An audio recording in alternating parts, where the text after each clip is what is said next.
السلام علیکم ورحمۃ اللہ وبرکاتہ۔ آج ہم آیت نمبر 19 اور 20 کی تلاوت، ترجمہ اور پھر تفسیر کریں گے۔ اعوذ باللہ من الشیطان الرجیم، بسم اللہ الرحمن الرحیم۔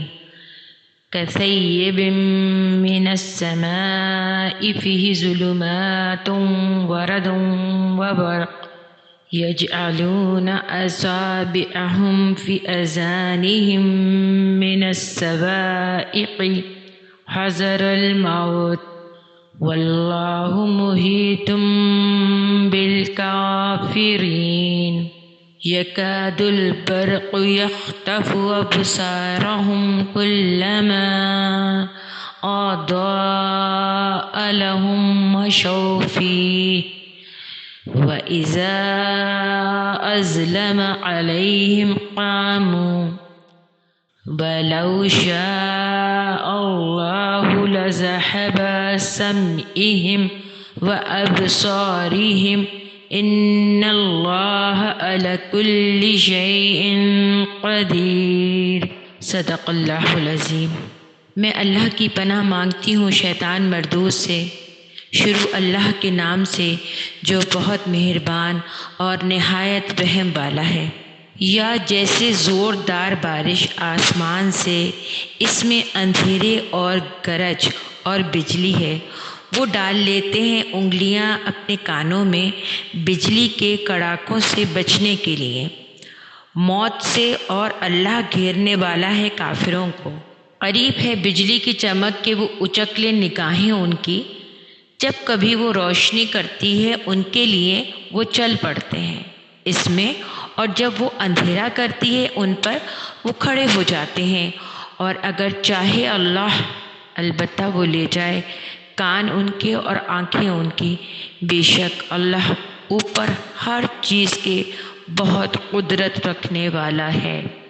رب اشرح لی صدری ویسر لی امری واحلل عقدۃ من لسانی یفقہوا قولی۔ اللہم فقہنا فی الدین، رضیت باللہ ربا وبالاسلام دینا وبمحمد صلی اللہ علیہ وآلہ وسلم نبیا۔ اے اللہ ہمارے علم میں اضافہ فرما اور ہمیں نفع بخش علم عطا فرما۔ ان آیات میں ایک اور گروہ کا ذکر ہے اور اس کی مثال اس طرح دی جا رہی ہے کہ جیسے آسمان سے زوردار بارش ہو رہی ہو۔ اب یہاں پہ آسمان سے بارش کا مطلب کیا ہے؟ یہ اشارہ ہے اس وحی کی طرف، اللہ کے کلام کی طرف، قرآن کے احکام کی طرف کہ وہ نازل ہو رہے ہیں۔ اللہ کی طرف سے جو وحی آ رہی ہے اس میں وعید بھی ہے، وعدے بھی ہیں، ڈرانے والی آیات بھی ہیں اور امید بھی ہے۔ منافقین کا حال کیا ہے کہ وہ قرآن کے احکامات اور آیات کو سن کر بجائے اس کے کہ غور و فکر کریں اور سوچیں اللہ کے احکامات کے متعلق، اس کے بجائے وہ انگلیاں کانوں میں دے دیتے ہیں کڑاکوں کے ڈر سے۔ اور در حقیقت یہ بجلی کے کڑاکے کیا ہیں؟ جس خوف سے وہ اپنے کانوں میں انگلیاں ڈال لیتے ہیں، وہ کڑاکے کیا ہیں؟ وہ آیات ہیں جن میں ان منافقین کا حال اللہ تعالیٰ نے کھول کھول کر بیان کیا ہے، یعنی وہ ان کے بارے میں بہت سخت احکامات ہیں۔ اچھا، ایک تو ان کا یہ حال تھا کہ وہ ہر بات اپنے اوپر لے جایا کرتے تھے اور اپنے خلاف لے جایا کرتے تھے۔ مثال کے طور پہ اگر ہم یہ سمجھیں کہ اگر کوئی بندہ کوئی غلط کام کر رہا ہوتا ہے یا کوئی خرابی اس نے کی ہوتی ہے، اس کو ڈر ہوتا ہے کہ اس کا راز فاش نہ ہو جائے، تو وہ ذرا سا کوئی منہ سے بات نکالے یا اس کا غلط کام کرنے کے دوران وہاں پہنچ جائے، اور جو پہنچا ہے اس کو یہ پتہ نہیں کہ وہ کیا کام کر رہا تھا، لیکن وہ اس طرح ڈر جاتا ہے کہ جس کی کوئی حد نہیں۔ تو اسی طرح ان کے دل میں بھی کیا تھا؟ کیونکہ چور تھا، وہ کہتے ہیں نا چور کی داڑھی میں تنکا، تو ان کے دلوں میں بھی کیونکہ چور تھا، ان کے دلوں میں منافقت تھی نا، تو جب بھی وہ کوئی ایسی بات سنتے تو ان کو یہ ڈر لگا رہتا تھا کہ یہ ہمارے بارے میں ہے۔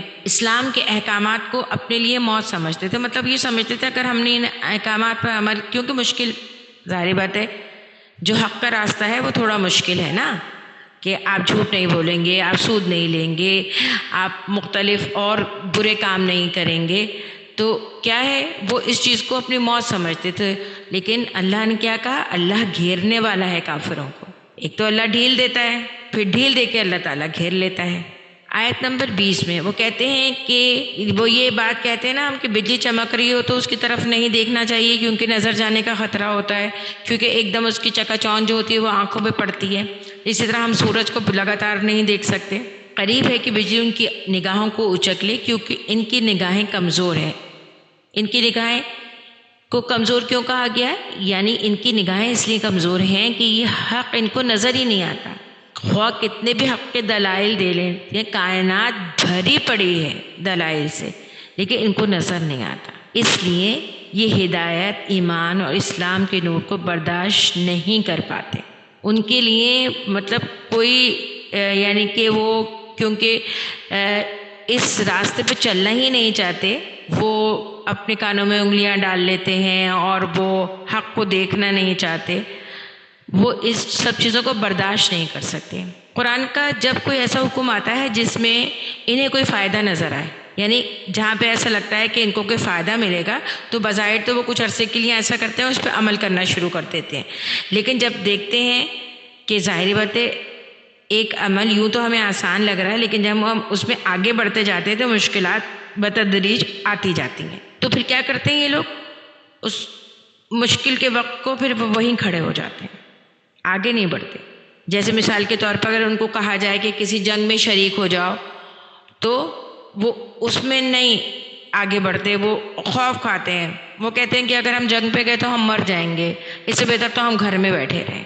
اگر اللہ چاہتا تو ان کو اندھا اور بہرا کر دیتا، کیونکہ اللہ تو ہر چیز پر قادر ہے، لیکن اللہ نے کیا کیا؟ ان کو اندھا اور بہرا نہیں کیا۔ اس وقت تک کے لیے اللہ تعالیٰ نے ان کو اندھا بہرا نہیں کیا جب تک کہ وہ پوری طرح گمراہی میں چلے نہ جائیں، ڈوب نہ جائیں، یا تو حق پا جائیں نہیں تو پوری طرح گمراہ ہو جائیں۔ اچھا، یہاں تک ہم نے جو پڑھا ہے سبق وہ ہمارا مکمل ہوا، ٹھیک ہے۔ 20 آیت تک ہم نے منافقین کے بارے میں پڑھنا تھا۔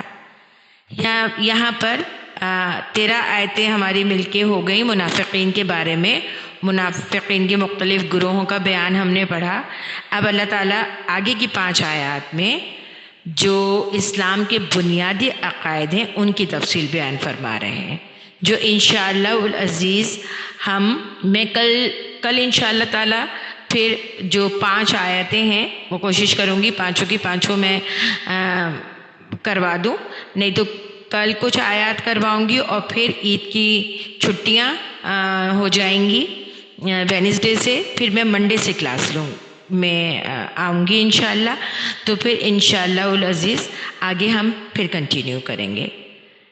اچھا، اب میں آپ کو یہ بھی بتانا چاہ رہی تھی کہ ایک میں حدیث کا بھی حوالہ دینا چاہ رہی تھی کہ حضرت ابو ہریرہ سے روایت ہے کہ رسول اللہ صلی اللہ علیہ وآلہ وسلم نے ارشاد فرمایا کہ منافق کی 3 نشانیاں ہیں۔ نمبر 1، جب بات کرے تو جھوٹ بولے، وعدہ کرے تو وعدہ خلافی کرے، اور جب اس کے پاس امانت رکھوائی جائے تو اس میں خیانت کرے۔ اچھا، یہ ہمارا سورہ البقرہ کی آج 20 آیت الحمدللہ اللہ کی توفیق سے ختم ہوئی ہیں، اور مجھے خوشی ہے کہ سب سن رہے ہیں۔ اگر کوئی بات سمجھ میں نہیں آتی ہے تو لازمی پوچھیں۔ بہت اچھے دن آ رہے ہیں، تو انشاءاللہ تعالیٰ اپنے بچوں کے لیے اور اپنے لیے اور اپنے گھر والوں کے لیے بہت دعائیں کریں، بہت دعائیں مانگیں، اور خاص طور پہ اپنی اولاد کے لیے بہت دعائیں مانگیں کہ اللہ تعالیٰ ہماری اولاد کو نیک بنائے اور ہر ہماری اولاد کا مسئلہ حل کرے، خواہ وہ تعلیم ہو، بیماری ہو، شادی ہو، تو اللہ تعالیٰ ہم سب کے لیے آسانیاں کرے اور ہمیں قرب الہی کے راستے تلاش کرنے میں ہماری مدد کرے، اور ہمیں ہر لمحے اللہ تعالیٰ اپنے سے قریب رکھے۔ یوم عرفہ کی خاص دعا جو ہے وہ ہے لا الہ الا اللہ وحدہ لا شریک لہ لہ الملک ولہ الحمد وہو علی کل شیء قدیر۔ یہ دعا کثرت سے پڑھیں، اتنی دیر کے ذہن و قلب اللہ سبحانہ تعالیٰ کی بادشاہی اور قدرت سے مرعوب ہو جائے۔ اللہ تعالیٰ کی عطا کردہ ایک ایک نعمت کو یاد کر کے دل سے اس کا شکر ادا کیجیے۔ اتنی نعمتیں ہیں کہ ہم گن بھی نہیں سکتے، لیکن ہر نعمت کا شکر ادا کیجیے کہ اللہ تعالیٰ تو نے ہمیں بہترین شوہر عطا کیے، بہترین اولاد عطا کی، بہترین زندگی عطا کی، ہمارے لیے نعمتوں کے خیر کے دروازے کھلے رکھے، سب سے بڑی بات یہ کہ تو نے ہمیں مسلمان پیدا کیا اور امت رسول میں سے پیدا کیا۔ اللہ تعالیٰ سے کہیے کہ آج تک جو خیر ہم نے پائی ہے وہ تجھی سے پائی ہے، اور ان نعمتوں کے دوام اور جو بھی چاہیے سب دل کھول کر مانگیے، کسی چیز میں کوتاہی نہ کریں۔ اللہ تعالیٰ جو ہے وہ دینے والا ہے۔ جہنم سے نجات مانگیں کہ اللہ تعالیٰ ہمیں جہنم سے نجات عطا فرمائے، حسن خاتمہ ہو، آخرت کی منزلوں کو اللہ تعالیٰ آخرت کی منزلوں کو ہمارے لیے آسان کرے۔ ایک ایک بات اپنے ذہن میں لائیے اور ایک ایک بات کے لیے دعا کیجیے۔ جنت الفردوس مانگیے اپنے اولاد کے لیے، حضرت ابراہیم علیہ السلام کی اور دیگر قرآنی دعائیں جو ہیں وہ مانگیے، اپنے لیے مانگیے کہ اللہ تعالیٰ ہمیں صالحین کے درجے پر پہنچا دے، ہماری صحت کی، جان کی، مال کی، صلاحیتوں کی، ہمیں ہر شے میں برکت اور عافیت عطا فرمائے، ایمان کی سلامتی عطا فرمائے، حیا عطا فرمائے، حفاظت عطا فرمائے، فتنوں سے پناہ عطا فرمائے۔ آنکھوں کی ٹھنڈک والے زوج اور آنکھوں کی ٹھنڈک والی نسلوں کی دعائیں کیجیے، ان کی دنیا میں معیشت اور ترقی مانگے۔ جو کچھ بھی مانگنا چاہیں آج کے دن ضرور مانگیے، خاص طور پر اپنے اولاد کے لیے بہت دعائیں مانگیے، اپنے وطن کے لیے مانگیے، امت مسلمہ کے لیے مانگیے۔ جو عزیز و اقارب اس دنیا سے چلے گئے ہیں ان کی مغفرت طلب کیجیے، ان کے لیے جنت کا سوال کیجیے۔ جو بھی مانگنا چاہیں اللہ سے مانگیں، اور خوب خشوع اور خضوع کے ساتھ مانگیں، کیونکہ نوازنے والا اللہ تعالیٰ ہے۔ انشاءاللہ تعالیٰ اللہ تعالیٰ ضرور نوازے گا۔ اللہم صلی علی محمد وعلی آل محمد کما صلیت علی ابراہیم وعلی آل ابراہیم انک حمید مجید۔ اللہم بارک علی محمد وعلی آل محمد کما بارکت علی ابراہیم وعلی آل ابراہیم انک حمید مجید۔ السلام علیکم ورحمۃ اللہ وبرکاتہ۔ ربنا تقبل منا انک انت السمیع العلیم۔